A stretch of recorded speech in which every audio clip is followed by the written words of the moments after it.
अबू बकर शिबली रहमतुल्लाह तआला अलैह की बेटी खूबसूरत थी। एक नौजवान कहने लगा मेरा निकाह कर दें। आप फरमाने लगे पुत्र तो 1 महीने के बाद आना, कर दूंगा। बड़ी मोटी ताजी खूबसूरत साहिबजादी। तो हजरत ने उसे दवाई खिलाई, उसे पखाने लग गए। जो पखाना करती एक मटके में संभाल देते।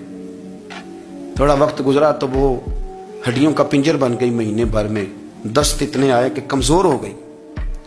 तो अबू बकर शिबली 1 महीने के बाद नौजवान को बुलाया, फरमाया इधर आ तेरा निकाह करूं। बच्ची दिखाई तो वो कमजोर बिस्तर पे पड़ी। फरमाया शादी कर। कहने लगा इससे नहीं मैंने करनी। फरमाया ये वही है? कहने लगा जी नहीं। फरमाया तू तो कहता था मुझे इश्क है, किधर गया तेरा इश्क? कहने लगा हजरत साहब आप कैसी बात कर रहे हैं? फरमाया इधर आ। फिर वो मटका जिसमें गंद रखा था वहां ले गए। फरमाने लगे तेरा इसके साथ इश्क था, ये है तेरा इश्क। फरमाया तो मैं 4 दिन रोटी खिलाऊंगा फिर तंदुरुस्त हो जाएगी।